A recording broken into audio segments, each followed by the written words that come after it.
¿Qué es la que hay, familia? En el episodio de hoy me siento con Silvino Edward, un creativo 360, licenciado en el área de entretenimiento y fundador de la compañía Starving Artist. Y comenzamos el episodio hablando sobre su relación con su hermano gemelo Silvino John, quien es mejor conocido como Skeptic Música. Cómo fue que comenzaron a explorar estos outlets creativos, particularmente el lado musical, cuando tenían aproximadamente 12 años. El momento en el 2006 que le ofrecieron un contrato discográfico y por qué le dijeron que no a ese contrato para ir a estudiar una carrera universitaria. En el caso de Silvino Edward, una carrera en negocios en Villanova University. También hablamos sobre su brinco a estudiar leyes, cómo fue que encontró el nicho del derecho del entretenimiento, el error legal más común que cometen los creadores de contenido, su perspectiva sobre la propiedad intelectual versus la inteligencia artificial y su recomendación para la próxima generación de abogados que quieran entrar al lado de entretenimiento.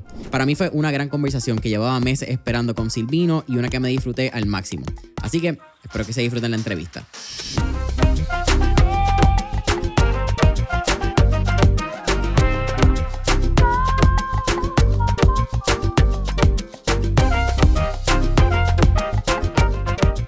Silvino Edward, ¿qué está pasando, hermano? Muchas gracias, Jason, por tenerme aquí. Qué bueno que finalmente pudimos sentarnos y tener una conversación más de fondo. Soy agradecido y bien contento. Dude, un placer, como estábamos hablando. Nos conocimos en el Invierte Fest. Estuvimos ahí hablando un ratito en la parte de afuera. Creo que fue en hora de almuerzo. Yo ni me acuerdo mucho del evento. Pero me parece bien cool porque mientras he podido estudiarte un poco para esta entrevista, hablamos de lo que fue el personaje de Edman. Entonces, yo te conozco ya desde el lado de Starving Artist, conozco de ti por primera vez ya como abogado cuando me empieza a salir tu contenido. Pero empezar a estudiarte y ver que tienes una ala de creador de contenido, que eres un artista polifacético 360 bien impresionante también. Tienes unas expresiones creativas en todos los distintos medios y expresiones, que yo creo que es como quiero empezar la entrevista. ¿Cómo tú defines creatividad? Nice. Tremenda pregunta. Yo pienso que la creatividad es un componente que siempre tengo presente en todas las cosas que hago. Yo me dejo llevar mucho por el pensamiento lateral, siempre buscar una manera alterna de hacer las cosas, y a veces eso, aun cuando uno esté escribiendo una moción, por ejemplo, en mi práctica profesional, o haciendo algo que puede ser como mundano, siempre encontrar ese elemento de cómo podemos hacer las cosas diferentes, cómo podemos encontrar esa voz. Dentro de lo que son las artes como tal, que quizás lo que la gente conoce más como creatividad, trato de ser bien serio con lo que consumo, porque yo soy fiel creyente que hay un... ¿Cómo es que es? Input y output. O sea, lo que tú consumes va a formar parte de tu performance, de tu desempeño. So, siempre he tratado de tener una base de referencias variada. Por ejemplo, en las artes, eso incluye consumir y tener la mayor cantidad de conocimiento en un campo como el cine. Pero lo mismo con la música. Y más recientemente con las artes, los fine arts. Por ejemplo, yo estuve recientemente estudiando la biografía de Michelangelo. Tener la mayor cantidad de referencias creativas en la mayor cantidad de campos que tú puedas va a hacer que al momento de tú crear, pues tengas más opciones, tengas más especies en la alacena. Estoy cocinando con azafrán, estoy cocinando con orégano, no estoy solamente con sal y pimienta o con paprika. Y lo tomo bien en serio porque, y no sé si ya es un factor de que pues tengo un poquito más de tiempo en este mundo, yo tengo 36 años, pero que cuando uno mira para atrás y uno le pregunta a las nuevas generaciones cuáles son tus referencias, cuáles son tus inspiraciones, y le hablan solamente de sus contemporáneos, y tú dices, espérate, hay un gran historial de referencias tan ricas en todos estos distintos campos que a veces para mí es más divertido ir hacia atrás al tiempo para descubrir nuevas cosas. Por ejemplo, de repente, yo ahora mismo estoy escuchando la era de Celia Cruz en los 1960. Un álbum que ella hizo para Los Santos. Y es como, no sé cómo terminé ahí, pero esto va a estar en una esquinita de mi cerebro que de repente va a haber un momento en donde yo voy a poder utilizar esta referencia. Así es como yo lo veo. Tratar de empaparme de referencias lo más variado, lo más ecléctico y que eso informe todo lo que yo esté haciendo. Mira, me parece bien cool y estaba buscando en el celular mientras tú hablas porque hablas de referencias socioculturales que vienen en momentos y yo soy un semi-artista frustrado. Creo que la creatividad en mí se expresa de maneras distintas, pero particularmente en el arte del dibujo. Yo estuve como 8 meses en la liga de arte y cuando estuve como 3 meses dándole a una oreja que no encontraba la sombra ni la forma, yo dije, ¡ay, carajo esto! Yo no voy a seguir dibujando. Pero es bien importante que en todo lo que tú hagas, tú empieces a tener otras referencias para que puedas inspirarte fuera de ese núcleo. Creo que hay un caso bien particular que es un hospital, no quiero decir si fue Cleveland Clinic o Mayo Clinic, que en un momento estaban viendo cuál era el porciento de malpractices entre sala de emergencia y llevarlo a unidad de cuidado, desde una operación a unidad de cuidado. Y se dieron cuenta que el porciento era altísimo, no quiero decir un porciento porque me puedo equivocar. Y en vez de estudiar procedimientos de otros hospitales, el encargado del hospital y de ese proceso empezó a estudiar la fórmula de Fórmula 1, de los pit stops, particularmente del equipo de Ferrari. Y se fueron un verano a estudiar el equipo y cómo hacen los procedimientos, cómo lo hacen en 2.5 segundos. Y cuando tú empiezas a mirar referencias e influencias de otros campos, yo creo que ves tu campo de una manera más rica, porque tienes la oportunidad de verla desde afuera de la botella. Y mientras tú estés en la botella, tú no puedes leer el label. Pero esa parte de Celia Cruz también es bien interesante. Creo que es un Willy Colón que tiene la de las catacumbas en Nueva York. Las tumbas son para los muertos, yo quiero irme. Y era una cárcel, si no me equivoco, en Brooklyn. Como que hay unas referencias de vivencias, de cosas que hoy en día nosotros no entendemos, pero que a través del cine, como tú dices, a través de la música, nosotros podemos crear estas referencias. Es decir, podemos hacerlo diferente. Se puede hacer de maneras diferentes, para la redundancia. Pero eso en tu caso es desde bien temprano. Llévame años 2003, 2004 y te estoy dating. Pero yo creo que en esos años es donde empieza una manifestación con tu hermano gemelo de la música. Ustedes son Silvino Edward, Silvino John. Tu hermano es Skeptic. Para los que no sepan, son idénticos. Así que lo que estamos hablando en redes sociales pueden ver que hay un par de fotos y ustedes hasta se cambian a veces. Exacto. Pero, ¿cómo fueron esos años? Quizás te estoy preguntando por ambos, porque creo que hay mucho tiempo que ustedes pasan juntos. Pero por lo que yo pude ver en tu biografía, eran músicos, te gustaba ya, hacían beats, ustedes empezaron a jugar con edición de videos cuando empezó Movie Maker. Tú llegaste bien temprano a estar a la creativa. Sin embargo, siempre fuiste un apasionado por la historia, por lo que pude ver eras bueno académicamente. Te gustaba en las Naciones Unidas o había un interés por la geopolítica. ¿Cómo era Silvino Edward en esos años? Sí, bueno, en verdad básicamente lo describiste ahí. Eso yo creo que fue como cuando nos empezamos a disciplinar un poco más con la creatividad. Yo creo que empezó esa parte ya desde 2001, 2002, que estábamos 7º, 8º grado, nosotros estábamos jugando con cámaras caseras. Nosotros hacíamos muchas series de televisión y películas con la cámara casera y eso fue lo que impulsó pues cuando tú empiezas a hacer eso, tú te das cuenta de pues ahora tenemos que aprender a hacer libretos, porque pues el libreto es lo que te va a llevar a tú poder filmar. Y una vez tú filmes, pues tenemos que aprender a editar.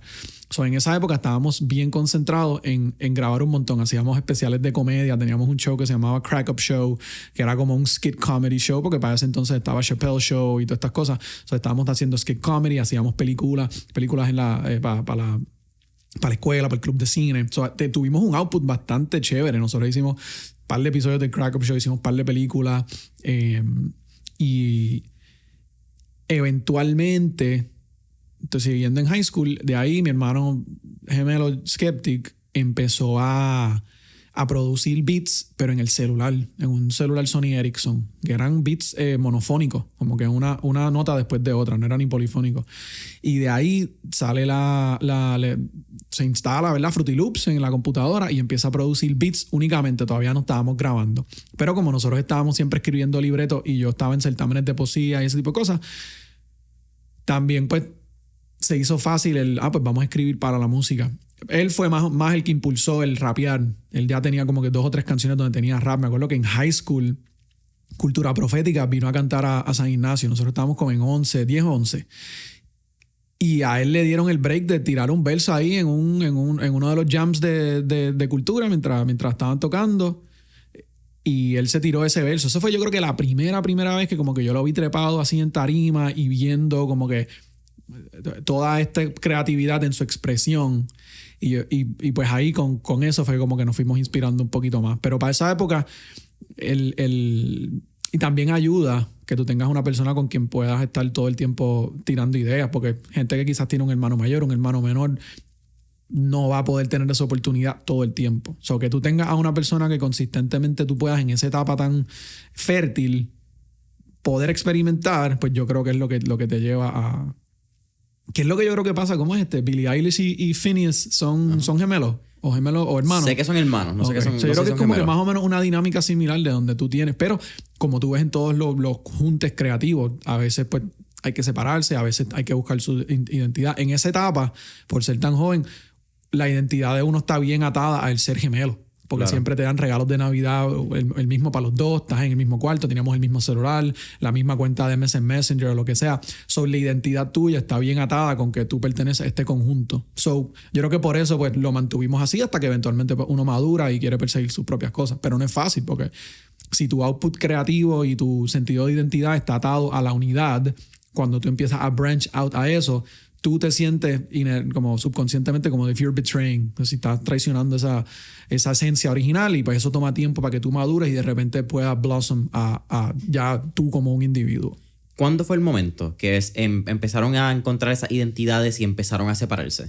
Yo diría, nosotros teníamos, después de high school, grabamos, hicimos música, teníamos un par de mixtapes, como que empezamos ya a pensar lo de la música un poco más serio. So, teníamos un proyecto en conjunto él y yo, que era el Simpo, que era como una agrupación de música. Que conste que antes de esto estuvo Chitty Royal. Exacto. O sea, éramos Chitty Royal en high school, después vino el Simpo, bueno, se llamaba Simposio. Después lo cambiamos el Simpo y hicimos un álbum, hicimos videos musicales, hicimos shows aquí en Puerto Rico. Y en esa etapa, ya ahí como que yo estaba viendo como que esa no sé si fisura, como que esa línea, esa grieta como formándose, porque pues John estaba persiguiendo más apasionadamente él como productor. Él quería, ya él tenía su habilidad para grabarse, escribir y hacer sus beats. So, yo lo que soy es compositor y cantante. So, habían proyectos que él estaba haciendo ya por su cuenta, entonces yo también me estaba branching out por la parte audiovisual. Estaba haciendo más videos musicales, fotografía, diseño gráfico. So, esa fisura estaba como que ahí. Y eso es 2011, 2012. Y después de que ese proyecto como que corrió su curso, que terminamos ese álbum, ya como para el 2013, pues ahí yo dije, voy a hacer el proyecto por mi cuenta. Y ahí pues empecé a trabajar con Flycall, que es la galería de arte, o era la galería de arte, y a hacer proyectos audiovisuales, documentales, cortometrajes, ese tipo de cosas. Pero no fue fácil, porque uno cuando está haciendo algo creativamente, un proyecto que uno le da, ¿verdad?, su alma, uno piensa que eso va a perdurar para siempre. Uno piensa que pues vienen más cosas en camino y su identidad es bien atada a ese proyecto. Es como decir una banda que ya no estés en la banda, pero la gente te conoce o te asocia con la banda. So, ese proceso fue difícil, pero yo creo que era necesario. No había, ¿sabes? Ya como que la mente te está orientando en esa dirección. Voy a hacer un punto atrás porque en el año 2006, tú me hablaste del año 2012, pero en el 2006, cuando ustedes están en su prom, hay una oportunidad donde creo que era Yomo quien estaba cantando, te sube a ti o tú te subes a la tarima, sí. para aclararlo, tú subes a tu hermano porque dice, nosotros somos un junto, ustedes rapean, los terminan bajando, pero el manager de Yomo dice, ¿quiénes son esos chamaquitos? Me da bien y me da su tarjeta. Y a ustedes le hacen una oferta. Sí. Ustedes incluso los querían en la disquera, en el corillo, no sé cómo era la dinámica. Gold Star Records, donde estaba Héctor El Father, donde estaba Yomo. Sí. Sin embargo, hay un análisis que tú dices, como que esto están medio bajando, como que tú haces un análisis bastante in-depth de la situación y algo en tu familia, en tu crianza, en su ADN, porque fueron los dos, ustedes dicen, nosotros nos vamos a estudiar. Yo creo que la carrera es más importante que nosotros creamos una carrera académica, estudiemos un bachillerato, porque la música siempre va a estar ahí. ¿Por qué? Yo creo que en parte las otras ambiciones y como que las otras cosas que nosotros teníamos desde el punto de vista académico y los extracurriculares, y también pues hay una cierta presión de que, ¿sabes?, tus padres te pagaron tu educación, te van a pagar tu educación superior más allá de high school, que lo hace como que impracticable. Yo creo que también venir de una familia donde mi papá es profesional porque es médico, mi abuelo era profesional porque era ingeniero, mi bisabuelo era profesional, era uno de los primeros contables en Puerto Rico, ¿sabes? CPA. O sea, yo creo que eso estaba bien, como tú dices, bien en el DNA. Y a esa edad, yo tengo 17 y 18 años, yo no necesariamente estoy tomando todas las decisiones por mi cuenta. Y yo creo que hay un desincentivo grande de que, por lo menos de parte de mi papá, supongo, decir como que hicimos todo esto solamente para que mis hijos vayan a ser starving artists. So, yo creo que él sí tenía el interés de vernos estudiar y de vernos perseguir una carrera profesional. Nosotros, bueno, es que no sé, había como una espinita, porque yo no sé por qué a esa edad inclusive, 17 y 18 años, ya como que yo tenía cierta idea de cómo era el negocio, no necesariamente porque lo había vivido en carne propia, pero ya yo había visto artistas que como que los engavetan, artistas que como que están en el ojo público, pero en verdad como que no tienen una economía o un sustento. Y yo sentía que no creo que va a ser tan fácil como firma aquí, me vas a dar un adelanto de $1 millón, voy a hacer música, me voy a pegar, voy a ser famoso y todo el mundo está contento.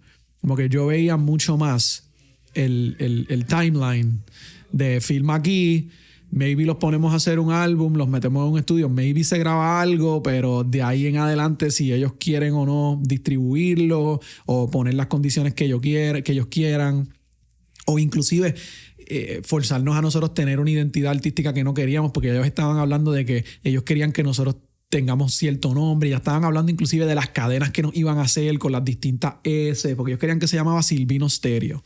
Y es como que no, me imagino la cadena con las 2 S y ustedes con las guitarras como rockeros, porque ustedes son hermanos. Y yo decía, mano, these guys, como que esta gente no está entendiendo lo que estamos tratando de hacer. Ellos quieren coger la esencia de nosotros y convertirla en algún proyecto nuevo de ellos. Y yo decía como que ya yo he visto estas bandas, ya yo he visto las bandas en ese entonces en Videomax, de gente que yo miraba el video musical y yo decía, esta gente no está siendo auténtico, o alguien está diciendo hagan esta música de esta forma porque esto es lo que va a pegar.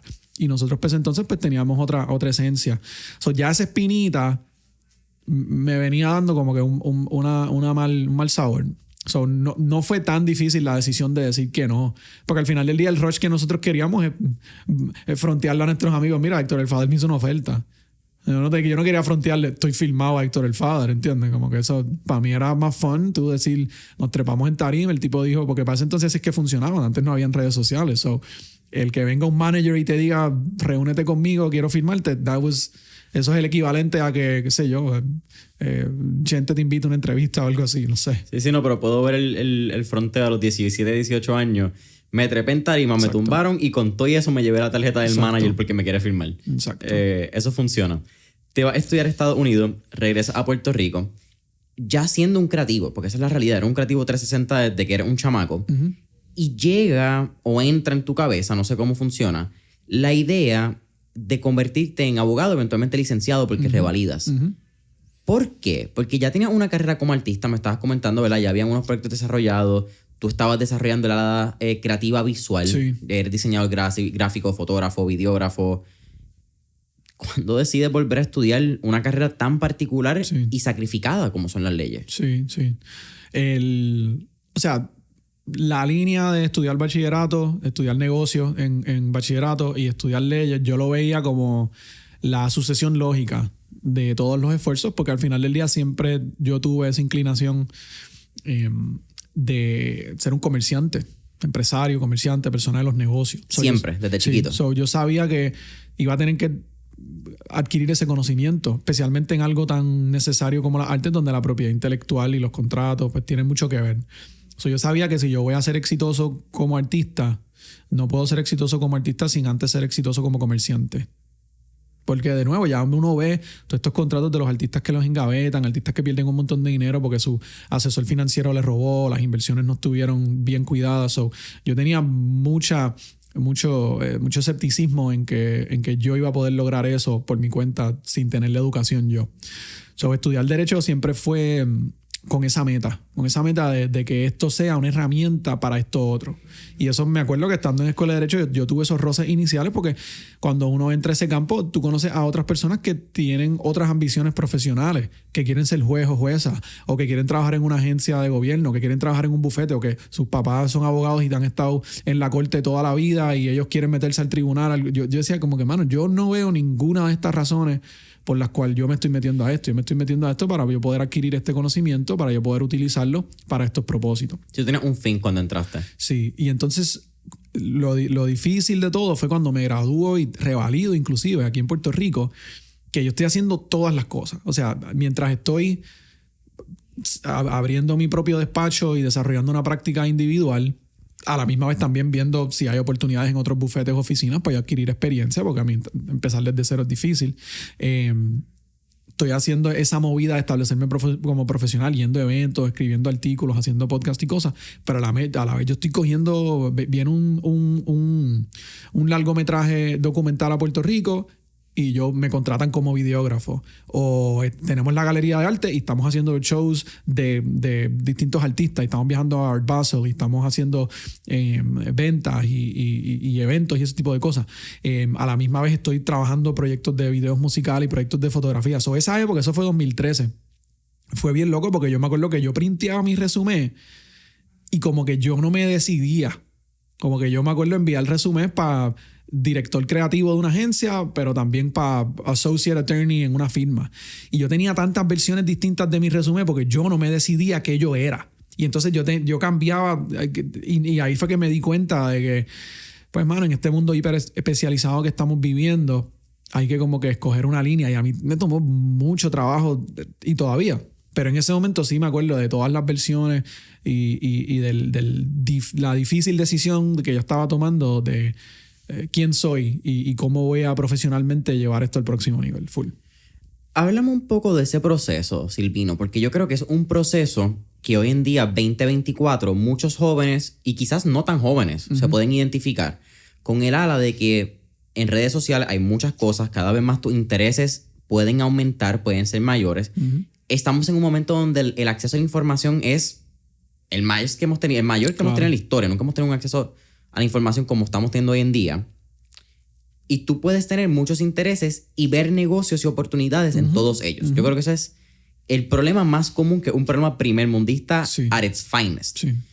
¿Cómo tú empezaste a filtrar las cosas que tú veías un futuro en? Porque quizás no es que una es mejor que la otra o que una te guste más o menos que la otra. Por eso creo que es bien importante decirlo. Sino en cuál tú vistes o cómo tú identificaste la oportunidad que a ti te iba a hacer feliz a largo plazo, por ponerlo de una manera. Claro. Puede que me equivoque con esto, pero creo que hay una frase, una palabra japonesa que se llama Ikigai. Correcto. Que es como que estos 3 círculos, lo que tú eres bueno, lo que le contribuye al mundo y lo que tiene como que la mayor capacidad de generarte sustento, por ejemplo. Yo siempre he sido de esa línea y por eso yo creo que quizás esto es un poquito más el risk aversion que uno tiene de venir quizás de una familia estructurada. Y yo no creo que esto fue algo explícito que se me dijo, pero yo siempre, como te mencioné ahorita, el éxito en lo que sea que yo hiciera necesariamente lo tenía que ver atado a que haya un éxito comercial. No necesariamente hacerse rico, no necesariamente hacerse millonario, sino que lo que tú hagas tenga un sustento, que sea sustentable. Como por ejemplo, que tú seas un artista súper talentoso y tienes un estudio lleno de obras bellas, pero no sabes cómo mercadearte, no sabes cómo llevarlo. Eso yo no lo consideraba como necesariamente, si yo termino siendo eso, pues no voy a estar siendo exitoso al máximo. Yo siempre quería que lo que sea que yo haga haya una economía, porque yo estudio negocio y al final del día es oferta y demanda. Tienes que brindarle un producto al mercado, tiene que haber una demanda, tú tienes que conocer tu público, tú tienes que conocer tu perfil. Eso me estaba orientando. Y entonces cuando uno entra al campo profesional, que uno como creativo tiene que decidir qué es lo que voy a hacer, a qué me voy a dedicar, dónde están mis clientes, que de nuevo, tuve mucho problema con eso porque yo estaba sometiendo propuestas para grabar comerciales a la misma vez que estaba llevando un caso de incumplimiento de contrato aquí en San Juan. Yo tuve mucho reto con eso. Lo que yo entendí y la manera en que yo todavía lo trabajo es: you want to zig where they are zagging, o viceversa. You want to zag where they're zigging. ¿Te leíste el libro Saque? No. Tú quieres buscar una esquina del mercado que está siendo underserved y convertirte en ese especialista en ese nicho en donde no tienes competencia. So, yo decía, espérate, es que si yo me voy a tirar a la calle a ser un artista, hay 20,000 artistas. O sea, mi propuesta no es diferente desde el punto de vista de mercado como artista a otra cosa. ¿Dónde es que no tengo, yo pienso, dónde es que no tengo competencia? ¿Dónde es que hay algo que yo me puedo especializar y generar valor? Y yo decía, wow, esto de brindarle asesoría a los artistas no es algo que mucha gente está haciendo. Y es algo que yo puedo entrar porque ya tengo esa destreza. So, a mí siempre me gusta estar en las esquinas que estén menos ocupadas. Porque significa que se me hace el trabajo más fácil al momento de yo estar en el mercado. Y especialmente algo como la asesoría legal, en donde hay una barrera de entrada, donde tienes que primero pues, obtener tu grado y tu licencia. Primero tienes que pasar las clases, flaco. Claro. So, en ese sentido, para mí, para cualquier persona que esté tratando de emprender, y especialmente ahora en las redes, tú quieres, más allá de encontrar tu voz y encontrar ese mensaje que tú le quieres brindar al mundo, asegúrate que tú busques algo en donde no tengas tanta competencia que, tú sabes, te va a brindar un poco más de salida. Sí, bueno, tú has mencionado algo que a mí me llama mucho la atención y es el lado del negocio en las artes. Y aquí hablo de arte. Tú acabas de mencionar artes visuales, particularmente con la galería, pero hemos hablado de video, hemos hablado de música. Han habido muchas áreas dentro del arte y la creatividad que ha sido un tema, ¿verdad? Que yo creo que un posible título para este podcast es el negocio dentro de las artes, que es bien importante. Y hay una cita que es Talent Speed Hustle, when Hustle doesn't... ¿Cómo es? Hustle beats talent, when talent doesn't hustle, al revés. Y tú también has hablado en otras entrevistas, y yo creo que un tema bastante central dentro de tu comunicación, que es la importancia de tú crear, la importancia de estar constantemente creando. Pero hay una diferencia entre crear y lanzar. Hay mucha gente que crea pero no lanza al mercado. Y quiero dar ese punto con el lado de tú entender el negocio dentro de tu arte. ¿Tú crees que un artista promedio a nivel de talento, un artista con un promedio de talento pero un buen plan de negocio puede ser más efectivo que el mejor talento sin un plan de negocio? Claro. Sí, y eso es un reto, porque mira, ahora yo tengo la dicha de que tengo una profesión que me dedico, que me brinda sustento. Y por esa razón, el arte que yo creo, las obras, todos los proyectos, yo los puedo insular de necesariamente en el momento de estar creando, de tener que hacerlo con un fin comercial. Que no es lo mismo que, por ejemplo, si a mí me firma una disquera y yo tengo que entregarle un álbum dentro de 3 meses de firmar el contrato y esta disquera me está dando un adelanto y esta disquera va a estar recuperando las regalías y explotando comercialmente mi obra, yo tengo que crear una obra que sea comercialmente explotable. Y a veces eso puede interferir en la visión creativa que yo tengo. Y me puede afectar. Mientras que si yo tengo, en mi caso, un sustento, que entonces cuando yo me giro a crear un proyecto artístico de cero, porque es como tú dices, está la fase de crear y la fase de distribuir. Mientras yo estoy creando, el mundo no está viendo esto. Esto no tiene ninguna agenda. Esto no tiene ningún plan de mercadeo todavía. Esto es, vamos a crear la obra más bella que podamos, vamos a crear el mensaje que queremos dar y una vez esté completo, esa mente de marketing va a entrar. Vamos a poder decir, ok, esto es esta obra. Esta obra tiene este mensaje. Este mensaje está a tono con este público. Este público, ¿qué está consumiendo?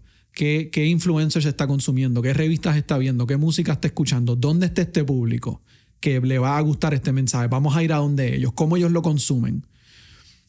Vamos a crear este tipo de contenido, que es como estamos haciendo ahora con el proyecto de Skeptic La Plebe. Primero vamos a crear álbum, vamos a hacer el campamento de compositores, vamos a traer a la gente ahí, vamos a crear la obra. Una vez se crea, ¿cómo vamos a darle esa vida de mercadeo? Porque tú no puedes postear algo y sencillamente decir, mira mira mi video musical, escucha mi música. El público no se comporta de esa forma. Tú tienes que atarlos a ellos y hacerlos parte de la discusión.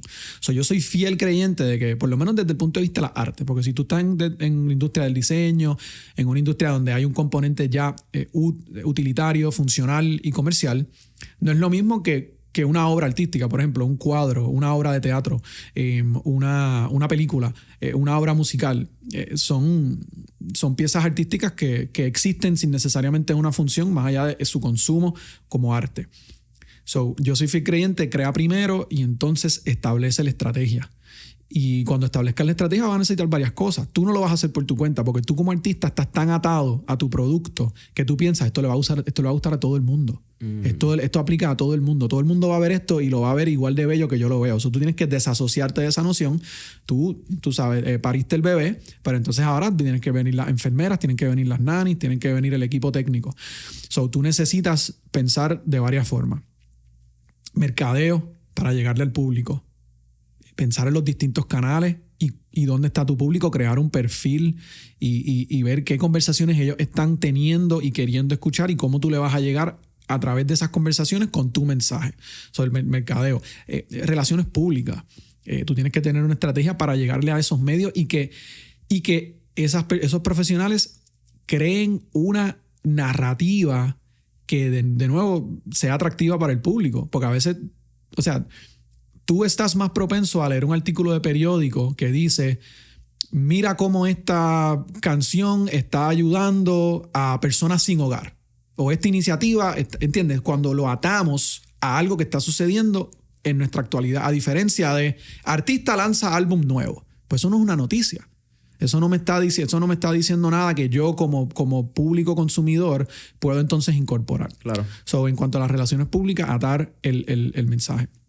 Entonces, más allá de eso, pues tienes que tener la estrategia comercial, que es cómo vamos a monetizar esto. Y ahora mismo, es verdad, como tú dices, hay mucha información, hay muchos recursos para monetizar, pero no vamos a monetizar de todo de la misma forma. Hay que tener una estrategia. Estamos vendiendo mercancía. Si es un álbum, estamos buscando deals para un adelanto discográfico. Estamos haciendo shows en vivo. Estamos buscando oportunidades para endoso o para auspicio. Y eso pues también va con que tú tienes que vender un mensaje.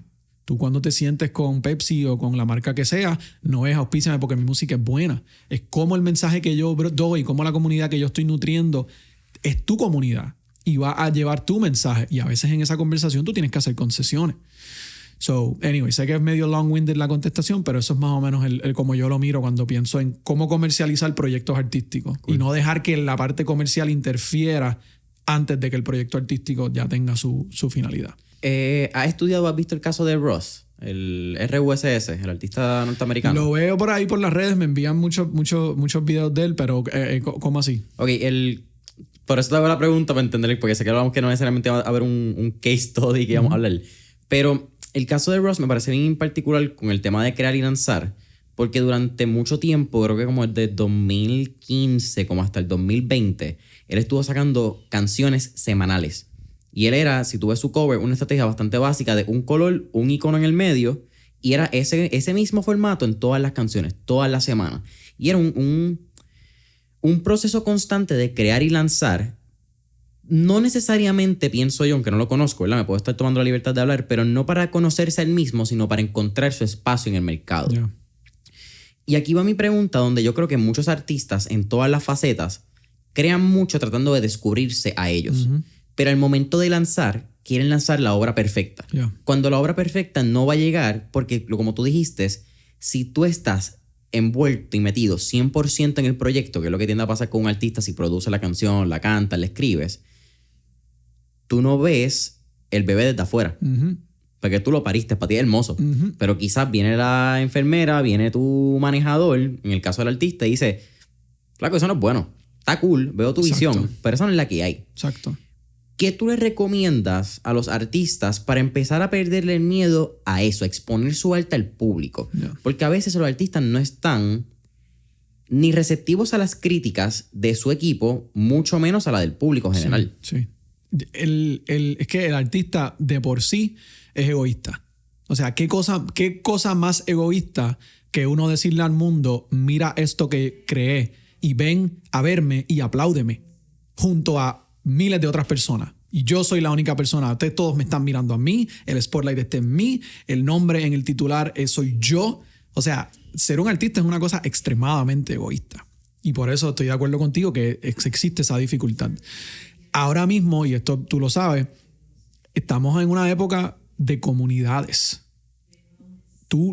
O sea, la comunicación entre el artista, el influencer, el creador de contenido, la marca, el negocio, no es unidireccional.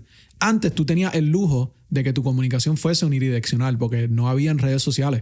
So, si yo quería promocionar mi álbum, yo compraba un billboard, sacaba un anuncio en un magazine, me hacía un artículo de prensa escrita, estaba en una estación de radio.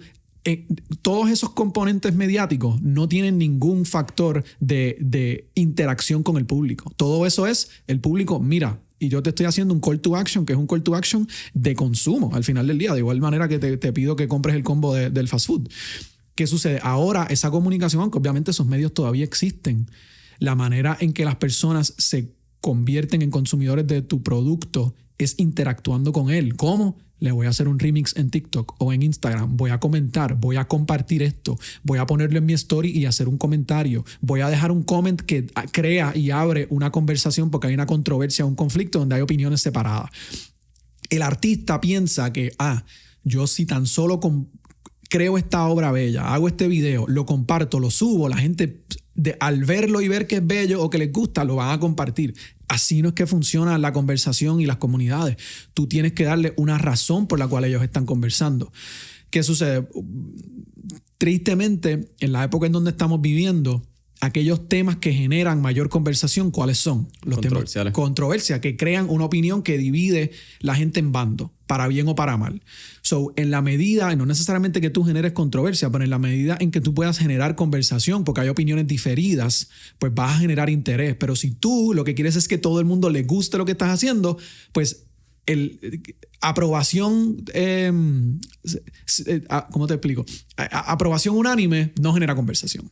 So, y entonces el artista, como a veces tienen ese lado de que como son egoístas, no quieren sentirse que la gente los está desaprobando o que la gente los está criticando. Pero si tú te fijas, los influencers más populares en Puerto Rico, un ejemplo, Maripili. O sea, la generación de controversia y la generación de opiniones diferidas es lo que causa todo este furor. So, volviendo al tema, yo creo que es eso. Si tú quieres desarrollar un proyecto y una comunidad, tiene que haber conversación. Y la conversación necesariamente va a venir cuando hay opiniones diferentes. Que no necesariamente es que tú seas el tipo más controversial o la persona más controversial, pero que tengas ese estómago para tú decir, yo estoy bien con que tú tengas una opinión sobre lo mío, que no sea, wow, me encanta, te amo. Yo creo que tú pasas por un proceso personal donde descubres eso, y es 2018, cuando sale a la luz pública tu personaje creativo que termina siendo Edman, que quizás mucha gente de momento están viendo este podcast, van a ver la carátula y dicen Silvino Edward, espérate, ese es Edman. Claro. Yo tengo el privilegio de ser un poquito más joven y te conocí como abogado, no como Edman. Pero ¿cómo fue ese proceso que de momento, ya un outlet creativo que llevamos hablándolo por la pasada media hora, tú llevabas siendo artista 10 años, mucho antes, estamos hablando casi 15 años, 16 años antes de que saliera tu personaje en Twitter? Ya tú eras abogado revalidado por 4 años y de momento empiezan a salir estos videos virales que eran, yo creo que bastante Silvino. Lo que pasa es que terminan siendo a través de una carátula, ¿verdad? De una imagen creada para mercadeo que es Edman. Y eso, aunque te trae a la luz pública, te convierte en un influencer, entre comillas. Yo no creo que tú eres un influencer porque no creo que te catalogas como un influencer. Trae unas repercusiones en tu campo legal donde a veces te miraron y decían, espérate, no, este chamaco no es para nosotros. Claro. Pero crea también, yo creo que cierta identidad en quién es Silvino. En lo que tú haces no tiene que ser mutuamente excluyente. Las cosas pueden convivir y puede ser tu lado profesional de 9 a 5 y de 5 a 9 tú puedes ser otra persona. ¿Cómo fue ese proceso de crear Edman, vivir el crecimiento hockey stick que viviste? Yo creo que esa es la referencia más particular que podemos decir. ¿Y cómo ha sido esa evolución desde entonces a quién es Silvino hoy en día? Claro, sí, buena pregunta. Yo siempre lo vi como parte de todo lo que estaba haciendo, porque como ya yo me tiré por la línea de que voy a estar como profesional en el mundo del entretenimiento, pues no es lo mismo tú ser un abogado de entretenimiento que ser un abogado de construcción, por ejemplo. En el entretenimiento vas a tener personas de los medios, vas a tener personas de la radio, de la televisión. So que tú también asumas un poco ese rol mediático. A tus clientes no lo van a ver y tus contactos profesionales no lo van a ver necesariamente como un desincentivo de hacer negocio contigo, porque como estás en ese campo, dicen, espérate, no solamente esta persona, esa era mi noción, ¿verdad? Sí. Que pensaran, bueno, esta persona no solamente se dedica a la profesión de consultar artistas, sino que también tiene un proyecto artístico. O sea, esta persona sí está metida en este campo, que es lo que pasa con algunos abogados de entretenimiento que quieren hacerlo porque quieren estar sí, con los artistas y todo, pero no tienen la más mínima idea de qué está pasando en YouTube, qué está pasando en las redes, cómo es que se corre un proyecto, cuáles son los retos que está teniendo un creador de contenido. So, yo siempre pensé que lo que yo hacía creativamente le iba a añadir valor a que lo que yo hacía como profesional, porque me ayuda a comunicar el mensaje. Mira, I'm one of you. Yo estoy en esto con ustedes. Da la casualidad que pues tengo esta profesión. So, yo estaba haciendo eso y también era para mí. O sea, los videos que yo hacía era para yo motivarme. Y como yo lo estaba compartiendo en Twitter y en Snapchat y en Instagram, no tenía mucho público.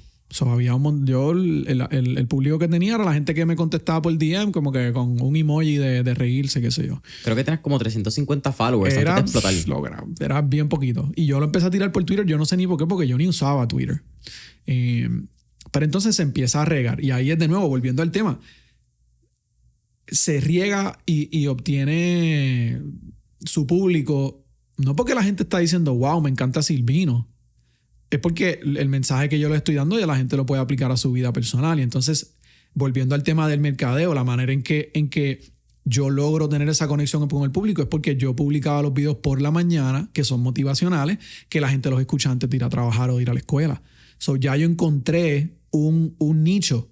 Encontré ese pocket en donde es que yo estoy encajando con mi público. Es en este momento en su vida cuando ellos están buscando esta cosa bien específica. So, no fue algo como de la nada, fue que tenía una lógica detrás de por qué se dio como se dio. Y entonces, para mí, yo siempre uso la frase double down on what works. So, tan pronto yo vi que estaba teniendo público, yo dije, vamos a hacer más y vamos a quedarnos en esta línea. ¿Qué sucede? Después de un tiempo, después de un año y medio, 2 años de estar haciendo lo mismo, uno también como que se cansa. Y también, como son las redes, los públicos cambian, las redes cambian. So, entonces el consumo comienza a evolucionar con TikTok, con todo lo que hace Instagram. Y eso fue un proceso de durante esos años después de 2018-2019, yo también ir atemperándome a cómo va a ser este nuevo formato, porque ya yo no estaba sencillamente publicando un story, zumbándolo en Twitter y que coja retweets. Ahora los medios cambiaron, so tengo que entonces shift the strategy. Y pues en eso pues empiezo a trabajar más de lleno con Starving Artist. So, entonces tengo estos dos componentes de que estoy trabajando seriamente la parte de asesoría legal desde Miami y de Puerto Rico, pero también tengo este proyecto creativo. So yo creo que fue un poco de eso, de identificar rápidamente dónde es que yo estoy encajando en la vida de las personas y reconociendo el porqué de por qué a la gente le gusta esto, a diferencia de pensar sencillamente, les gusta porque soy yo. Claro. Y entonces tener el reto de una vez él va evolucionando el medio, de mantenerte haciéndolo por su esencia, porque hubo un tiempo en donde yo dejé de hacerlo, porque es que yo me sentía que estaba haciendo una parodia de mí mismo. Y como que estaba haciendo las cosas, y eso es top, porque gracias a Dios yo nunca estuve al nivel de como que estos influencers top, pero yo sí puedo ver la presión de cuando tú estás haciendo algo y a la gente le gusta y te piden más, que tú te sientes ya lo tengo que hacer porque ya hay una expectativa del público. Y yo creo que estamos empezando a vivir eso cada vez más y más, Silvino. Quizás hablando un poquito, saliéndome un poco tanto del podcast, tengo muchas preguntas que te quiero hacer, pero son 5 años de Mentores en Línea, para ponértelo. Este es el episodio 265, wow, si no me equivoco. Para tú llevar 5 años, 265 episodios, tú tienes que empezar a tener una conversación contigo mismo de qué tú quieres hacer. Y con gran probabilidad, hablando de mi caso, pero yo creo que con gran probabilidad cualquier persona que lleve tantos episodios y 5 años en un proyecto, olvídate de los episodios, 5 años en cualquier proyecto, en ese transcurso te has tenido que preguntar por lo menos 2 o 3 veces por qué lo estás haciendo y qué realmente estás haciendo. Pero que tú puedas hacer eso y quizás hacer un cambio, ¿verdad? Quizás tira utilizando una palanca de carro mecánico, de carro estándar mecánico. Estás en quinta, tiraste cuarta porque quieres bajar revoluciones y quieres mirar un poquito más y quieres coger un pace. Eso tú lo puedes hacer mientras tú controles hasta cierto punto tu público y depende de cuán grande seas. Llega un momento que si tienes una bola de nieve que lleva años en crecimiento y cada vez es más grande y es más grande y más gente te busca y más gente te busca por un contenido particular, tú te conviertes esclavo de la audiencia. Porque la audiencia busca este tipo de contenido y si tú no se lo das, sabes que tus números van a bajar. Claro. Significa menos economías a través de YouTube. Significa que quizás auspiciadores no van a estar recibiendo los incentivos o el beneficio que tú le dijiste en esa propuesta. Eso puede significar que te quiten el auspicio. Puede significar que llega a menos audiencias o hay menos exposición, menos eventos. Hay unos efectos trigonométricos que yo creo que afectan todas las variables de un influencer. Pero hacer las cosas porque a ti te gusta y porque te llena a ti, yo creo que es una de las cosas más importantes cuando uno hace cualquier tipo de arte. Porque te puedes perder tan fácil en el dinero, particularmente que es... El dinero es lo que nos mueve como seres humanos, al fin y al cabo. Es lo que nos mantiene vivos, literalmente, porque es como compramos, es como pagamos nuestra casa, es como... En el siglo XXI es como mantenemos nuestras necesidades básicas en la pirámide de Maslow. Esa es la realidad.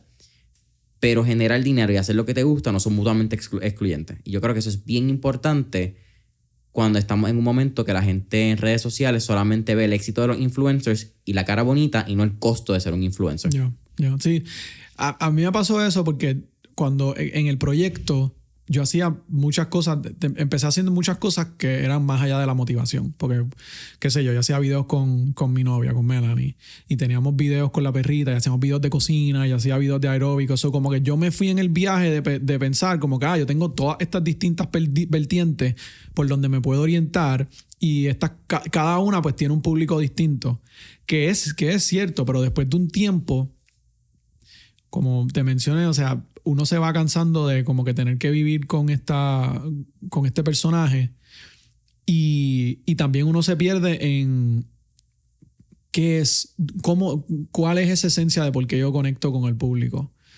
Por un tiempo como que yo took a step back, porque también no quería hacerlo, como que mi cuerpo no me lo estaba pidiendo y tampoco me estaba forzando, y me pasó un par de veces que me forcé a hacerlo y como que uno se queda con el mal sabor de como que esto no quedó bien.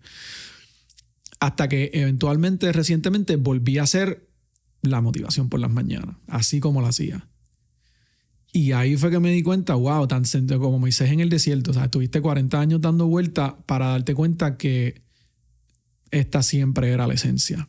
Y hay un concepto en el mundo del hip hop que es como que your favorite rapper's favorite rapper. Que usualmente your favorite rapper's favorite rapper no es un rapero exitoso. Es algo que solamente la gente que sabe. Y después de un tiempo para acá, como que yo estuve cómodo con tratar de ser eso desde el punto de vista de crear contenido. O sea, yo no me importan mis números. O sea, que un post mío tenga 0 likes o 200,000 likes, no me importa. A mí lo que me importa es que lo que yo haga me satisfaga a mí y que la gente que sí me está consumiendo, que siga conmigo. Pero I'm not in this para tener, tú sabes, 1 millón de seguidores y yo tengo que estar en televisión y tengo que conseguir deals.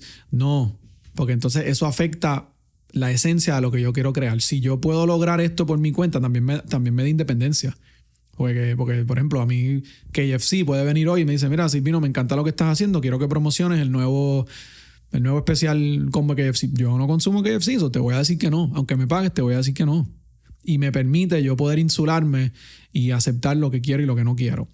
Pero es eso, es desasociarte de los números como una validación de quién tú eres y tu output creativo, y mantenerte enfocado en lo que de verdad vale la pena, porque eventualmente son ciclos. Esto se regresa. Y yo estoy como que en esa fase de refresh.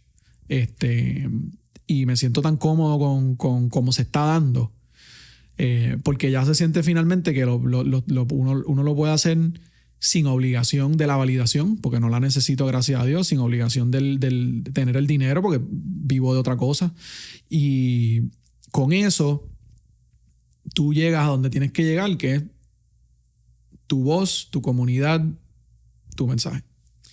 fue difícil aceptar que, o encontrar, no diría aceptar, encontrar que los números no validaban quién tú eras y encontrar y aceptarte quizás esa versión para luego volver a salir. No sé si me expliqué. Es una cosa bien loca porque con las redes todo el mundo está viendo el desempeño. Como que todo el mundo está viendo si tiene likes, si no tiene likes, si tiene shares, si no tiene shares. Para mí el punto donde fue como que empezó a cambiar fue durante la pandemia. Porque justo antes de la pandemia ahí es donde como que estaban llegando un montón de ofertas, estaba haciendo alfombras rojas, estaba con marcas, como que yo decía, wow, esto viene duro. Cae la pandemia y obviamente para todo el mundo, o sea, no para mí nada más, para todo el mundo fue como el mundo se paralizó. Y ahí fue que yo me puse a pensar, ¿qué yo hago con esto? ¿Cómo yo me mantengo en esto? Pero ese deseo de mantenerse, ese deseo de como que mantener cierta cosa going cuando tú no sabes, eso es lo que me causó un poquito el desespero, porque tú sientes la necesidad de cumplir con tu público, de mantener cierto estatus, de mantenerte trending. Y eso son limitaciones, porque esas cosas son cosas que tú no controlas. Tú no puedes controlar el ánimo de la gente, tú no puedes controlar lo que la gente quiera consumir, no quiera consumir. Entonces, si tú estás siempre haciendo las cosas buscando esa validación, pues tú estás montándote en distintas olas y tratando y especialmente aquí pasa en Puerto Rico que tú lo ves. Por ejemplo, ahora todo el mundo maripili, que está bien, en verdad, tremendo momento, pero digo, tú como marca, querer utilizar la imagen de la persona que está trending para que eso tenga un efecto, ya, se nota que pues estás como le dicen, behind the eight ball. Estás corriendo la ola, no estás creándola. So, en ese momento, cuando ya la conversación era qué cosas tengo que hacer para mantener este estatus o para mantenerme relevante o para estar trending, ya estoy tratando de perseguir factores que están completamente fuera de mi control. Y eso es donde se causa el roce de, ok, tengo opciones. O hago esto porque quiero ser, entre comillas, influencer y estar siempre trending y que la gente hable de mí y que sea una cosa como de nuevo, mi ego, porque es una cosa súper egocentrista. O cojo el cantazo de que maybe momentáneamente no voy a tener esos resultados y esa validación como la quiero, pero estoy persiguiendo una conversación bien específica que me está llenando y que esto entonces va a ser algo con valor y con sustancia. Porque ahora mismo lo que yo estoy haciendo con los videos, yo estoy escribiendo el libro, que son las mañanísticas, los 365 días de consejo.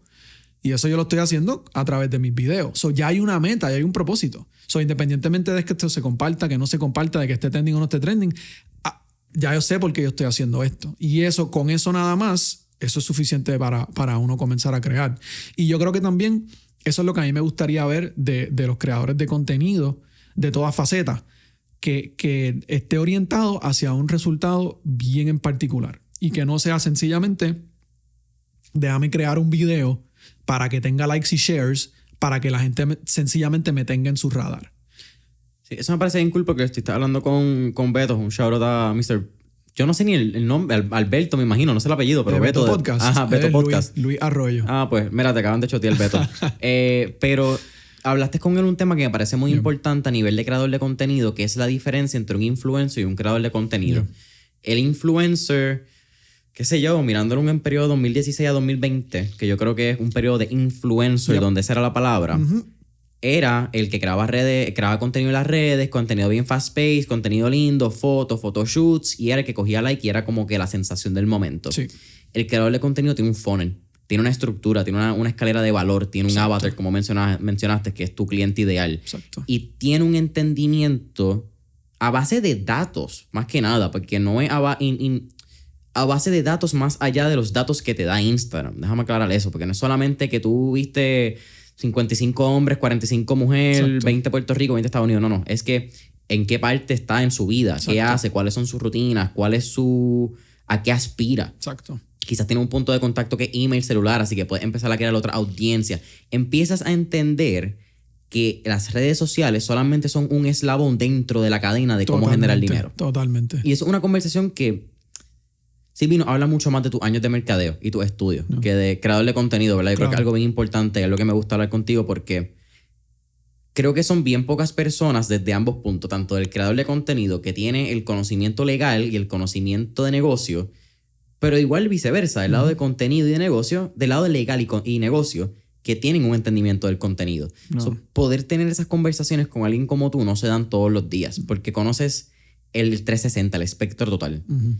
Mirando ese conocimiento y que has pasado por todas las facetas, entiendes el juego y hoy en día, en el 2024, lo trabajas más que nada con influencers y mano a mano con ellos en estos problemas legales. ¿Cuáles tú crees que son los problemas más comunes que tienden a tener los influencers, creadores de contenido, artistas upcoming con las leyes? Con el lado quizás sea de contratos con marcas, con disqueras, con el uso de marcas, el uso de referencias. ¿Cuáles son esas controversias más populares comunes? Ya. Yo siento que en general, pues si hay una falta de información, o sea, de donde sea la industria que tú estés trabajando como creativo, no siempre vas a tener todo el conocimiento de cuáles son las implicaciones de propiedad intelectual de lo que estoy haciendo, especialmente ahora con cosas como, por ejemplo, inteligencia artificial, cosas de contrato. Si yo pues le pagué a esta persona para que me venga a hacer la entrada en el evento y le pagué, pero esta persona se cayó, o esta persona pelea con alguien, o esta persona me roba dinero. Son implicaciones más contractuales, ya sea en el ámbito de contratación de personal, como en el ámbito de, me acuerdo que tuve una consulta de un influencer que viajó a un evento de industria fuera de Puerto Rico porque fue contratado por una marca, pero entonces como que no hubo un entendimiento bien sobre lo que esa persona iba a hacer y le pagaron el viaje, pero entonces cuando esa persona vino para atrás y quería que le den un reembolso de sus gastos, nada de eso se había hablado. Toda la parte del negocio y cómo establecer la parte contractual de cuáles son los servicios que yo te voy a brindar, cuándo me vas a pagar, cómo me voy a pagar, cuál va a ser el producto que yo te voy a entregar, qué derechos vas a tener tú sobre ese producto, lo vas a poder utilizar cierta cantidad de tiempo, lo voy a poder utilizar yo, cuándo va a ser el momento en donde después de yo trabajar contigo, X marca, puedo trabajar con otra marca que es competidora. Todos esos pormenores del negocio, mezclado pues, a veces con la desinformación que uno tiene, porque a veces me llegan creadores de contenido que hacen reviews en YouTube de videos musicales o lo que sea, y me dicen, ¿por qué esto es ilegal? ¿Por qué me está llegando a mí un strike de YouTube cuando hay estas otras personas que también lo están haciendo? El primer reto que tienen estos artistas, estos creadores, es pues que siempre les hace falta más información, como a todos. Pero en adición a eso, pues también es la parte del equipo. Y no siempre se tiene el lujo de, pues tengo mi manejador, y tengo mi contable, y tengo mi abogado, y tengo mi asesor financiero, y tengo mi relacionista público. No, porque a veces uno no sabe lo que uno no sabe. Yo siento que esos son dos de los retos principales que se ven en cuanto a los artistas y creadores tomar el brinco para ser formalmente empresarios de su arte. Y también está el reto de recursos, porque tú puedes ser la persona más inteligente, puedes tener a alguien que está trabajando bien tu proyecto, un manejador o manejadora, pero tú no vas a poder contratar a tu contable, tu abogado, tu relacionista público, tu agencia de mercadeo todo a la vez. Puede que tú no tengas los recursos. Y entonces hay que setear un plan de trabajo de cómo vamos a hacer las cosas poco a poco para que rinda resultados. Eso también es otro reto, de que tú no vas a poder hacerlo todo a la vez porque no tenemos ni todo el tiempo del mundo ni todos los recursos del mundo. Y en adición a eso también está el asunto de que si tú estás en cierto campo, si tú eres un youtuber, si estás creando contenido o podcast, si eres un influencer, si eres un artista musical, tú estás más incentivado por los resultados que son tangibles para ti, que son los que tú piensas que te están dando tu éxito y validación. Por ejemplo, si tú eres un influencer, probablemente lo más que te importe a ti es que tu contenido tenga números. Eso va a ser la razón número uno por la cual tú te levantas por la mañana. Si tú eres un artista musical, tú quieres que artistas famosos, artistas reconocidos graben contigo o que te inviten a sus videos o estar en el party, en el VIP y que te vean. La parte de con quién yo estoy, dónde me estoy viendo, lo que me estoy poniendo, dónde me están invitando. Eso para ti es la meta número uno. Si yo te digo a ti, vas a ir esta noche tienes dos opciones. Puedes ir esta noche a grabar el video con Lugar y que te tomen ahí un par de fotos y frontear y que tú sabes, metiéndole, o vamos a reunirnos con el equipo de contables, abogados y asesores financieros para empezar a montar tu equipo. O sea, ¿cuál tú dirías que sería la que uno favorecería? Claro.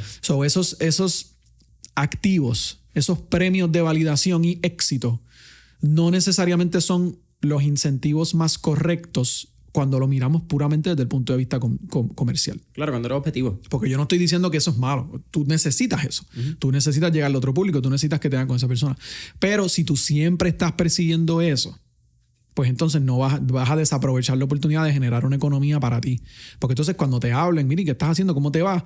Tú vas a decir, no, eso me va súper bien. Grabamos este video con esta persona y estuvimos aquí en el party de esta persona y me van a invitar. Voy a ir a los premios Billboard, qué sé yo. Ok, háblame de tu negocio. Porque como comerciantes, ¿qué es un comercio? Un comercio genera ventas, genera ingresos. De esos ingresos se deducen gastos. De esos gastos hay expensas, hay overhead, hay taxes. Entonces están los ingresos. Con esos ingresos, tú tienes que crecer esos ingresos consistentemente a través del tiempo, como cuando tú ves que Microsoft anunció que tuvieron 30 centavos por debajo de su earnings per share de este quarter y bajó la acción. Esas compañías tienen un efecto, o sea, hay un resultado tangible en dólares y centavos if you don't perform. ¿Por qué nosotros como proyectos artísticos, como proyectos creativos, no nos dejamos llevar por esas mismas métricas y no estas métricas ilusorias que al final del día no miden el éxito comercial, solamente miden este target que tú tienes que no necesariamente es lo que te va a llevar a que tú puedas vivir de esto consistentemente de aquí a 15, 20, 30 años? No, me parece espectacular ese comentario, Silvino, porque es lo que tú dices. Nos estamos llevando a dejar mucho por lo que es el looking good de las redes sociales, por con qué influencer me están viendo, con qué pana puedo taguear, quién me va a dar el collab. Exacto. Para llegar a una nueva audiencia. Y nos estamos olvidando que la única manera que tenemos un negocio es si generamos ingresos. Exactamente. Si no generas ingresos, no tienes un negocio. Tienes un hobby muy costoso. Exacto. Y ahí quizás va mi pregunta también de lo que hablamos ahorita al principio, Silvino, de pues cuál es el balance entre el talento y el negocio, ¿me entiendes? Porque hay gente que no tiene el don de negocio. Y fíjate, voy a poner, nosotros tenemos un newsletter en el podcast, se llama Mentores en Línea, pues, miércoles de mentores. Y este miércoles, cuando estamos grabando, ayer técnicamente, solté un podcast. Yo escucho un podcast, trato de escuchar 1 o 2 semanales y siempre pongo uno en el newsletter. Y era del inventor de Theragun, la pistola de masaje. Okay. Pues él ahora es Therabody, la compañía ha crecido, etc. Pero en el podcast deben pasar como media hora hablando de cómo él era la mente del diseño, porque él era el quiropráctico y él era quien entendía la necesidad. Pero para crecer lo del invento a vender 20-50 a la compañía multimillonaria que es hoy, requirió la integración de un CEO. Claro. Y él lo dice, que en este caso es Ben Samarian o Saharian, algo así el apellido. Nazarian era el apellido. Hablan de que Ben Nazarian es la persona responsable por el éxito del negocio. Si no hubiese sido por Ben, el negocio no hubiese sido lo que sea. Uh-huh. Y yo creo que a veces los artistas no sueltan el ego para entender eso. Exacto.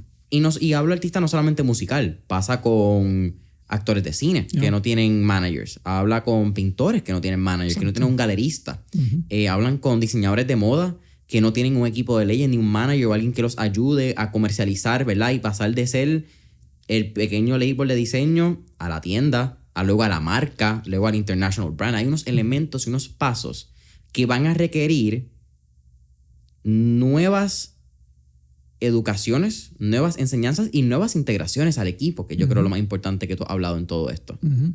Que es un lado de entender objetivamente nuestro arte, que yo creo que eso es bien difícil, Silvino. Uh-huh. Porque el arte es tan emocional, es tan subjetiva lo que uno crea, porque el arte sigue siendo una extensión de uno normalmente.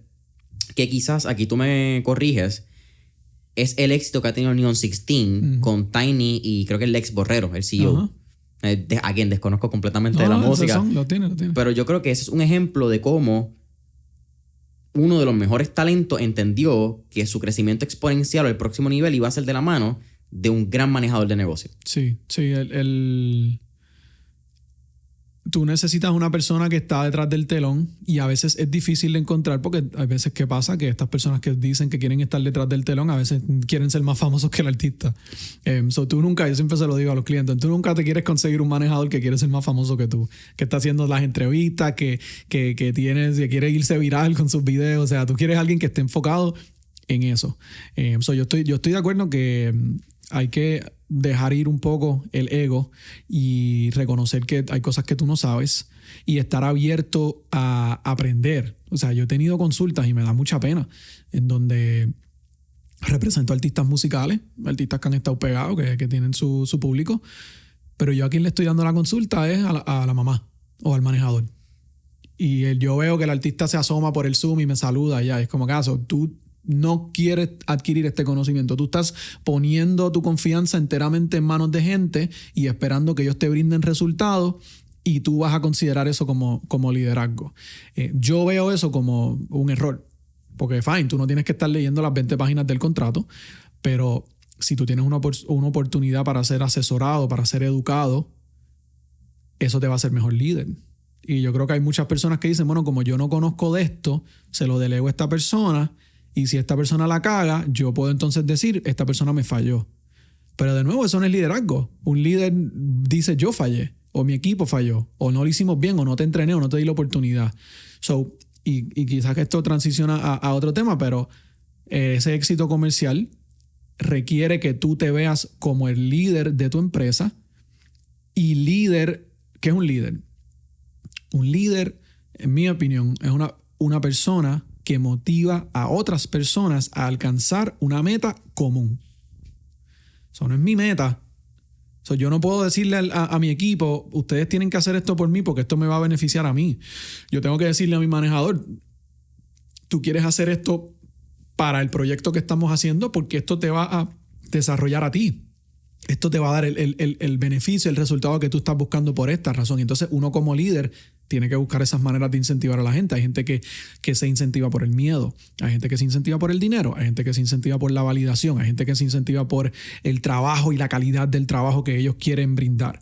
Y no todo el mundo funciona de la misma forma. Y yo creo que eso pasa menos de lo que yo quisiera en el ámbito artístico porque el artista, el creador, de nuevo, inherentemente más egoísta, que no hay nada de malo, pero que siempre va a estar pensando en lo que yo quiero alcanzar, lo que yo quiero lograr. Y si tú no te pones en los zapatos de la persona que tú estás asignando y depositando la confianza, pues nunca vas a saber cómo esa persona puede mejor brindarte lo que tú quieres sacar de ello. Eso es un poquito de cómo yo lo veo.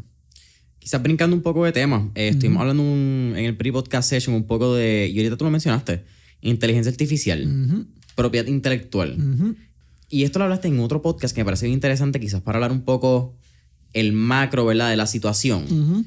Cuando hablamos de cualquier tipo de inteligencia artificial general, ¿verdad? Sea ChatGPT, claro, sea Gemini, Bing, que termina teniendo integraciones con ChatGPT, pero cualquier sistema de inteligencia artificial, él recopila datos. Claro. Él está cogiendo datos de toda la información que hay en el internet. Yep. Y toda o no toda, pero mucha información que hay en el internet tiene un derecho de propiedad. Totalmente. Sea porque en el caso de inteligencia artificial, ¿verdad?, que sea ya para arte gráfico, Midjourney, todo este tipo de programas, aplicaciones, cogen referencias de distintas artes, distintas fotos, distintas pinturas, dibujos, etc. Si eres un ChatGPT, pues coges probablemente mucho de tu insumo a través de artículos que son escritos por personas. Ese quizás es el tema del momento, o probablemente the next frontier de temas que va a pasar ChatGPT. Sí. O OpenAI, vamos a hablar de esta compañía porque yo creo OpenAI, pero ChatGPT es el modelo. Exacto. ¿Cómo tú miras eso? Porque ahora mismo, sea en el modelo 4 o 4.5, whatever sea lo que vaya a salir, vemos que es más rápida la información, es más predilecta lo que tú estés buscando. Mientras mejor sea tu prompt, mejor es la información y más segmentada y más específica es. Pero a mayores especificaciones significa que mayor es la búsqueda, que probablemente mayores referencias de personas particulares estás utilizando. ¿Tú crees que ese va a ser el próximo problema que va a enfrentar cualquier compañía de inteligencia artificial? Bueno, ya lo estamos enfrentando. O sea, tanto en el mundo de los negocios, que las compañías están para generar más ventas, para complacer a sus inversionistas, a sus shareholders. No hay un earnings call en Wall Street que no mencione la palabra AI en múltiples ocasiones. AI en todos los sentidos es el tema del momento. Tanto a nivel de gobierno, con los deepfakes, tanto a nivel de negocios, con las integraciones que las compañías están scrambling para integrar. Ahora ya no es .com, ahora es .ai. Tanto en la parte legal. Y lo veo de distintas formas, que obviamente pues pudiésemos estar hablando de esto todo el día. Pero en particular de language models, como lo puede ser un ChatGPT, y la data que se utiliza para poder brindar esos outputs, el reto viene de ambos lados de la moneda. Del lado de la data que integra estos modelos para poder brindarte esos resultados, ya hay un asunto de violación, potencial violación a derechos de autor, que lo estamos viendo a través del caso del New York Times en contra de OpenAI, porque están entonces incorporando todos estos artículos, toda esta propiedad intelectual en tu base, en tu data, que entonces tú vas a replicar cuando tú brindes ese output. So, desde el punto de vista de derechos de autor, los autores de una obra original tienen que estar fijados en un medio tangible, y esos autores tienen derecho a la reproducción, a la distribución, a las obras derivadas, al public display, el public performance. So, que ya tú tengas un modelo de lenguaje que esté incorporando una obra autoral dentro de su data, ya tú estás violando el derecho de autor, porque tú tienes que reproducir esa obra y vas a tener que redistribuirla porque se crea un output. So, ya hay unos asuntos de violación a derecho de autor, que yo no sé si se va a resolver a través de un programa de licencia, de que un OpenAI tenga que pedirle licencia para poder utilizar toda la data, o de que se haga una excepción a lo que es el fair use, por ejemplo, y que se considere el incluir data en estos modelos de lenguaje como un fair use, ya sea porque se tendría que crear una excepción nueva, porque esto no es uso educativo, esto no es crítica, comentario, noticia, parodia, que son típicamente las excepciones que se proveen bajo la doctrina de fair use. Tendría que ser un nuevo uso que diga el que tú lo incluyas en un modelo, pero que no necesariamente te tire el contenido así palabra por palabra. Va a ser una excepción, y es un uso válido de la libertad de expresión de las personas.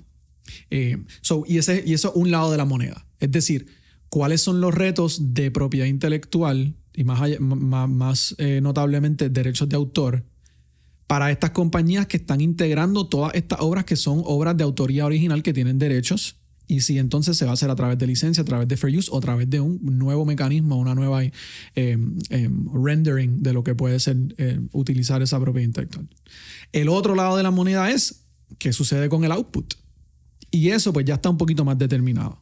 Desde el año pasado, la Oficina de Copyright ha establecido que lo que tú crees con inteligencia artificial, ya sea por ejemplo un Midjourney desde el punto de vista visual, o un ChatGPT desde el punto de vista de lenguaje, eso no está sujeto a registro de derecho de autor.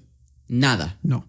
Y esto salió por una obra que creo que es una novela gráfica. Se llama algo, Dios mío, como Syra Something of the Dawn. Relax. Para el corillo que esté escuchando, esto lo dejamos en las notas del episodio y dejamos el enlace. Pero es una novela gráfica. Y la novela gráfica, la historia es original, pero las imágenes fueron creadas con inteligencia artificial. So, lo que la oficina de copyright dijo es, esta obra tú la puedes registrar como tu obra narrativa autoral, pero las imágenes no son sujetos a obtener la protección de derecho de autor. So, ahora mismo, si tú vas a registrar cualquier obra original, si tiene componentes que fueron creados utilizando Generative AI o algún otro tipo de inteligencia artificial, no va a quedar, o sea, no va a estar sujeto al registro. Pasa algo similar, pero no exacto, con las patentes, en donde tú puedes utilizar inteligencia artificial que te ayude en las distintas fases de tú elaborar un invento. Pero si en esas fases es la inteligencia artificial el factor más importante en la creación de ese elemento, ese componente de tu claim para patente, pues ese claim no va a ser sujeto a registro de patente. En cada paso, lo que ha dicho la Oficina de Marcas y Patentes de los Estados Unidos, que esto es lo que se llaman los PANU factors, el test que se utiliza para analizar si, porque es el USPTO publicó un guidance por lo que son AI Assisted Inventions. So, si yo utilizo inteligencia artificial para generar un invento, ya sea un proceso, un modelo, un invento físico, tiene que haber un humano siempre en cada paso principal de ese invento o de los elementos que tú estás diciendo. Estos son los elementos que yo quiero proteger como patente. Y so hay ahora mismo un conflicto de hasta qué punto la inteligencia artificial nos va a permitir a nosotros obtener propiedad sobre algo, ya sea desde el punto de vista de derechos de autor o desde el punto de vista de lo que son las patentes. Pero, y aquí yo Silvino ya la opinión, de la manera en que yo lo pienso es que al final del día lo que puede terminar pasando es que se termine viendo la inteligencia artificial como una herramienta únicamente, como por ejemplo la fotografía. Hubo una discusión cuando salieron las cámaras de fotografía que decía, espérate, esto es una obra, porque es que tú lo que haces es apretar un botón y te saca una imagen. Tú no pintaste la imagen, tú utilizaste tecnología para crear una imagen y ahora me estás diciendo que la imagen te pertenece a ti cuando tú usaste una máquina.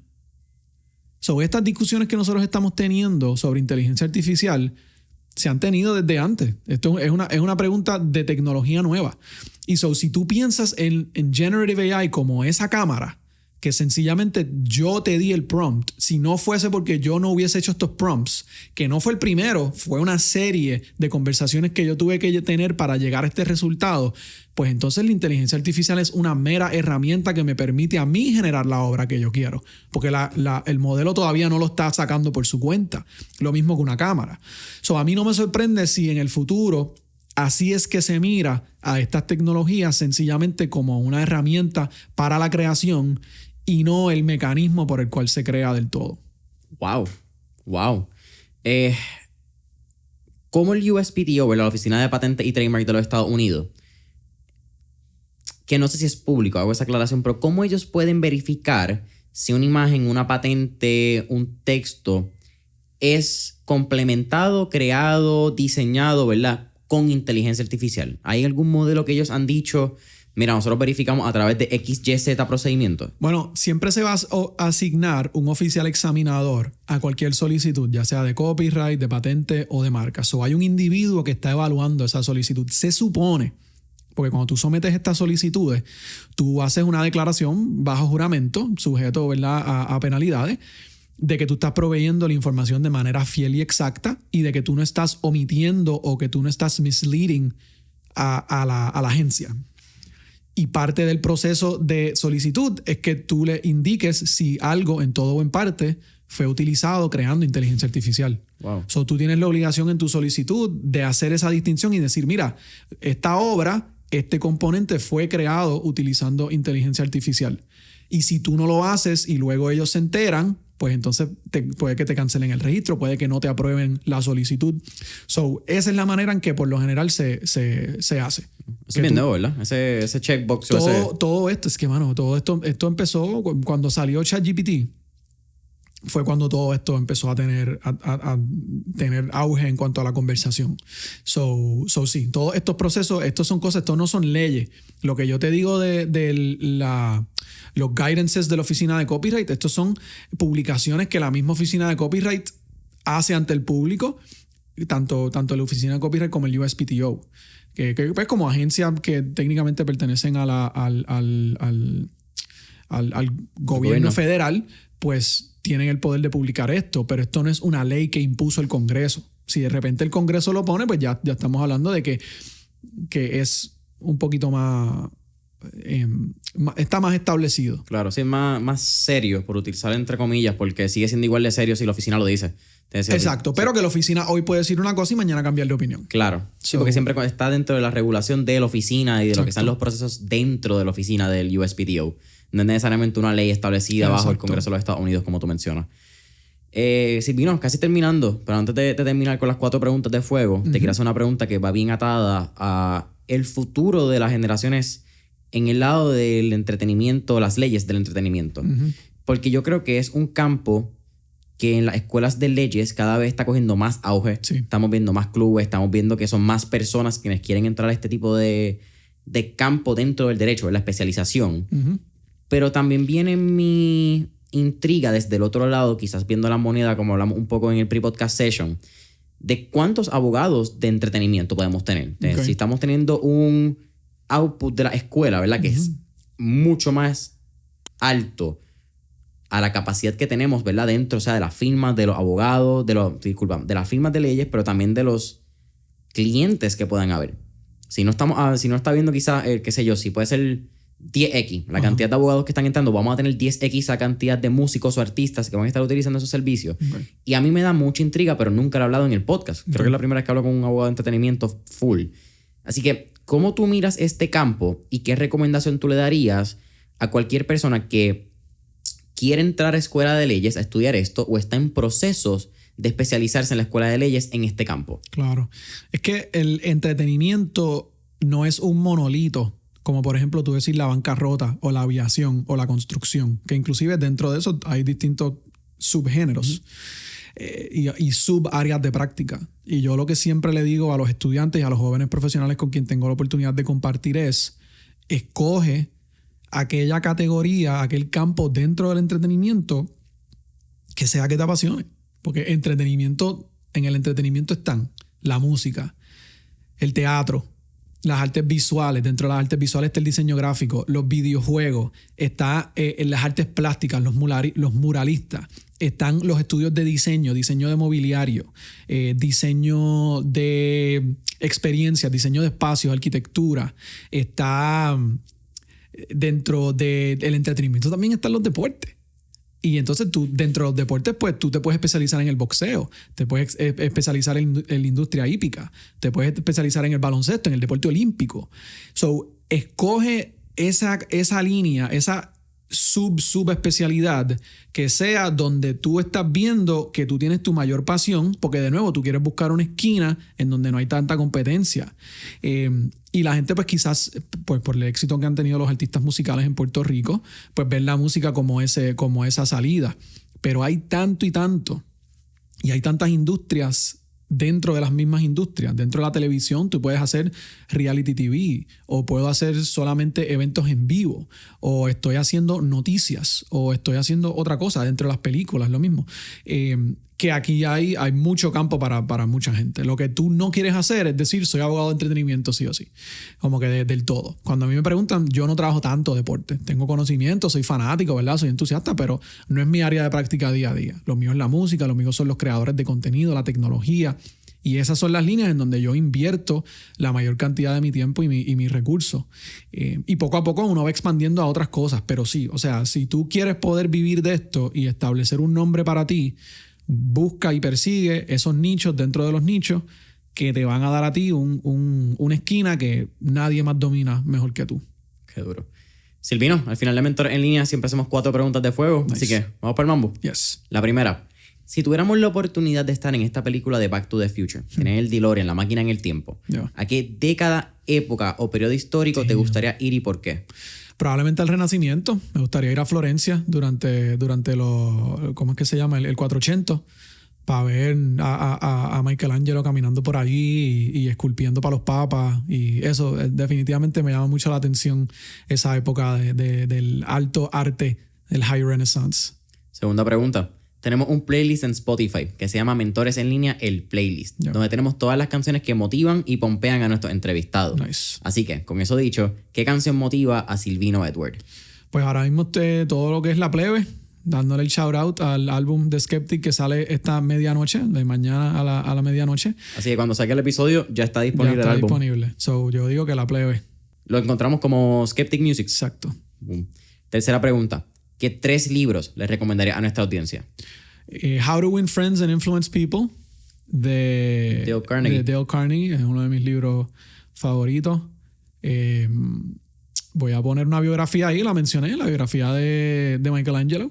Yo creo que es Taschen, es la editorial que lo saca. Otros libros, déjame ver aquí. Y The Negotiating Game, que es el libro publicado por el Harvard Negotiating Project.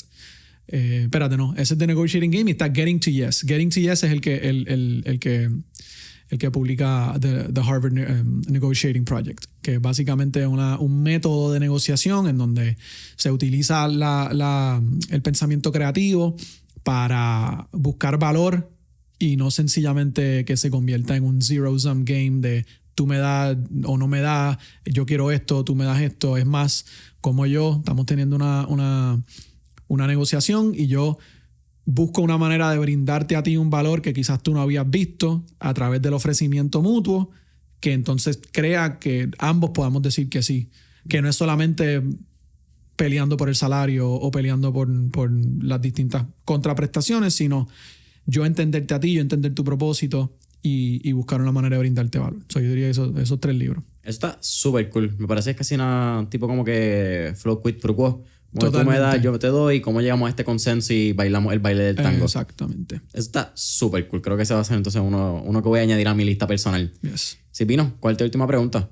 ¿Cuál sería tu último tip o recomendación para nuestra audiencia? Tienen que seguir a Starving Artist en todas las redes sociales. Starve Artist, starvingartist.com. Estamos en el canal, tenemos nuestro canal de YouTube. Estamos haciendo podcast toda la semana. Sigan a Starve Artist.